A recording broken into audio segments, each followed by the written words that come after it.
Hello दोस्तों, मैं हूँ मिस साया और आपका स्वागत है मिस साया की हॉरर दुनिया में, जहाँ आपको मिलेगी डर और रहस्य की दुनिया। यहाँ पर आपको मिलेंगे भूतिया कहानियाँ, अजीबोगरीब घटनाएं और डरावने अनुभव जो आपके रोंगटे खड़े कर देंगे। मिस साया आपको ले चलेंगी डर और सस्पेंस से भरी यात्रा पर, जहाँ हर मोड़ पर कुछ न कुछ भूतिया होगा। एक्चुअली मैं खुद भी हॉरर स्टोरीज की बहुत बड़ी फैन हूँ। बचपन से ही मैं हॉरर स्टोरीज सुनते आ रही हूँ, तो सोचा जो मैंने सुना और अनुभव करा है YouTube के माध्यम से आप लोगों के साथ भी शेयर की जाए। अगर आपको भी रहस्यमयी और डरावनी कहानियों का शौक है तो ये चैनल आपके लिए है।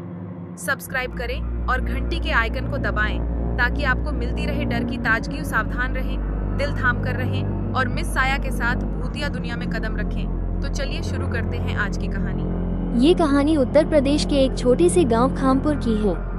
ये घटना 1985 की है, जब गांव में एक अजीब सी भूतिया घटना घटित हुई जिसने पूरे इलाके को हिलाकर रख दिया था। ये घटना तारानकन हरिद्वार रोड तारानकन के पास स्थित एक वीरान हवेली में हुई थी। हवेली की पहचान अब भी गांव के लोग बड़े डर से करते हैं, क्योंकि इसके साथ जुड़ी हुई एक भूतिया घटना आज भी लोगों के मन में डर पैदा करती है। गांव के पास एक पुरानी हवेली खड़ी थी जिसे लोग विक्रम हवेली के नाम से जानते थे। हवेली बहुत पुरानी थी और उसका एक लंबा इतिहास था। हवेली का मालिक विक्रम सिंह था, जो 1940 में एक प्रभावशाली जमींदार था। विक्रम सिंह की पत्नी किरण देवी थी, जो बहुत प्यारी और दयालु महिला थी। लेकिन एक दिन विक्रम सिंह और उनकी पत्नी का रहस्यमय तरीके से निधन हो गया और इसके बाद से हवेली पर अजीब घटनाएं घटने लगी। गांव वालों का कहना था कि विक्रम सिंह और उनकी पत्नी की मौत के बाद उनकी आत्माएं हवेली में भटकने लगी। उन्होंने कई बार हवेली के आसपास चीखने चिल्लाने की आवाजें सुनी, लेकिन जब वे वहां पहुंचते तो कुछ भी नहीं मिलता था। लोग कहते थे कि विक्रम सिंह की आत्मा बदला लेने के लिए भटक रही है, क्योंकि उनकी पत्नी की रहस्यमय मौत के बाद वह बहुत दुखी था। कहानी के मुख्य पात्र विक्रम सिंह, हवेली के मालिक, जमींदार जो अपने परिवार के साथ हवेली में रहता था। उसकी मौत के बाद उसकी आत्मा हवेली में भटकने लगी। किरण देवी, विक्रम सिंह की पत्नी, एक दयालु महिला जिसकी मौत के बाद उसकी आत्मा भी हवेली में अटका रही। रमेश यादव, गांव का युवक, मुख्य पात्र, एक साहसी और उत्साही युवक जो एक दिन हवेली में रात बिताने का फैसला करता है।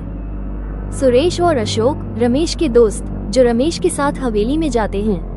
अब कहानी शुरू करते हैं। रमेश यादव और उसके दो दोस्त सुरेश और अशोक एक रात हवेली में जाने का निर्णय लेते हैं। गांव के बुजुर्गों ने उन्हें कई बार चेतावनी दी थी, लेकिन वे सब डर को नकारते हुए हवेली की ओर बढ़े।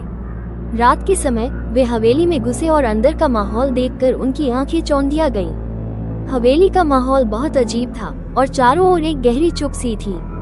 जैसे ही वे अंदर पहुंचे, उन्हें हवा के तेज झोंके महसूस हुए और हवेली के दरवाजे अचानक बंद हो गए।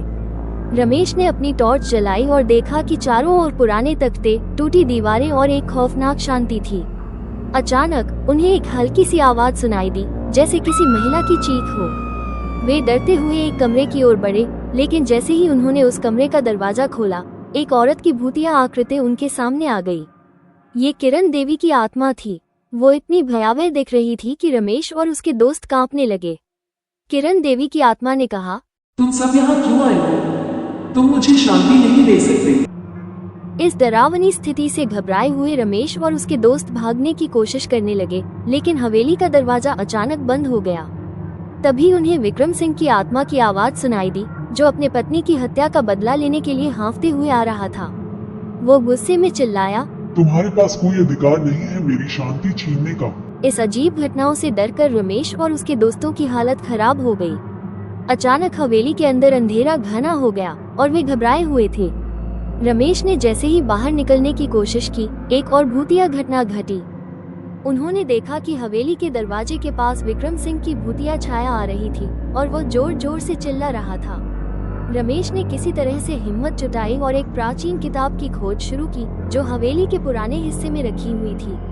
किताब में लिखा था कि विक्रम सिंह और उसकी पत्नी की आत्माएं तभी शांति प्राप्त करेगी जब उनके असली हत्यारों का पता चलेगा और उन्हें सजा दिलाई जाएगी। रमेश और उसके दोस्तों ने गांव में वापस आकर इस किताब का जिक्र किया और फिर गांव वालों ने मिलकर पुलिस को इस मामले की जानकारी दी।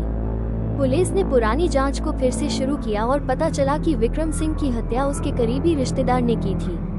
उस रिश्तेदार को गिरफ्तार कर लिया गया और विक्रम सिंह और उसकी पत्नी की आत्माएं शांति की ओर बढ़ी। इसके बाद हवेली में कोई अजीब घटना नहीं घटी और वो फिर से वीरान हो गई।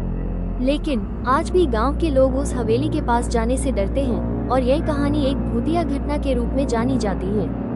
दोस्तों, आपको यह कहानी कैसी लगी प्लीज हमें कमेंट करके जरूर बताएं। तो बहुत जल्द एक और डर की सच्ची घटना के साथ आपसे मेरे इसी चैनल पर मुलाकात होगी। तब तक के लिए सावधान रहें, दिल थाम कर रहें। जय महाकाल।